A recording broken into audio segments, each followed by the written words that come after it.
It reminds me so much of the conversation I had recently with Barry-Wehmiller CEO Bob Chapman, another wonderful Bob. I actually asked him in our interview, I said, when can we stop waiting for a crisis or a tragedy to take care of our people at work? And his response was, yes, we're all reacting to things. And we were talking about safety in the workplace, how someone has to get injured or, God forbid, die for leaders to step up and go, oh shoot, well this can't be happening. But then they always go to, oh, our workers' compensation is going up. They always go back to the typical business metrics that you're taught to measure in business school.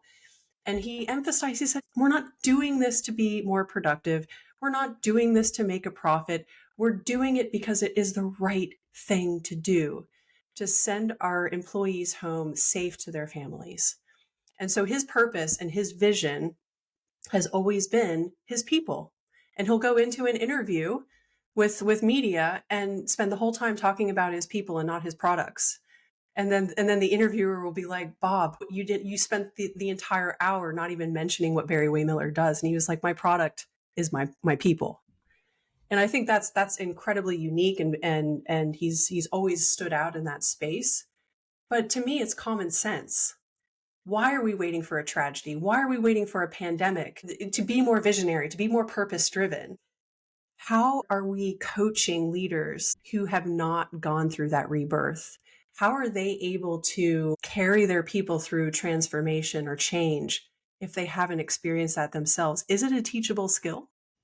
Bob Chapman is a perfect example of what I'm talking about. If you take 1,000 CEOs, Bob Chapman is 1 in 1,000, right? He's not like the other people because he has taken that additional step and he sees realities that they don't see. It just doesn't make sense to talk for an hour about your people and say they are your product. That's wrong. We all know that's wrong. So, this guy Chapman, what's wrong with him? He's marching to a different drum. When you decided to not go for that corporate job and dedicate yourself to your current mission, you were marching to a different drum. That's not what you were supposed to do. You were stepping outside the normal curve. You were moving to the far right edge of that normal curve. Now that's where excellence lives, at the far right side of the normal curve. Excellence is, by definition, positive deviance. It's deviance from the norm. Now, Bob Chapman has had experiences in his life that have caused him to see things other people can't see. That's what Zeleznik was talking about in terms, it usually comes by crisis. Occasionally, very rarely, it comes by purpose. Those are the two paths: crisis that forces you to learn, or purpose.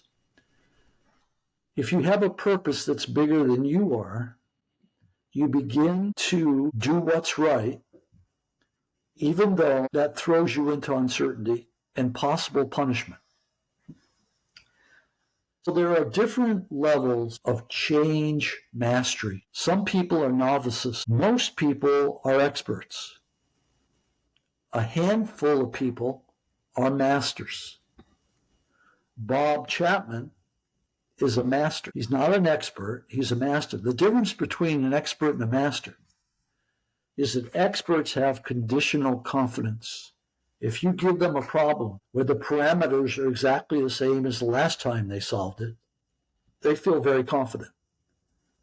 If you give them a problem that's outside those parameters, they become very, very fearful and they don't function very well. If you give a master a problem outside the parameters, he or she does not become fearful because they know how to learn in the midst of uncertainty, and they know how to bring people through the process of learning in uncertainty. And so they don't need fixed problems. And those people are very different. And when you run into them, you usually cherish them the rest of your life because they've made such a positive impact in your life. And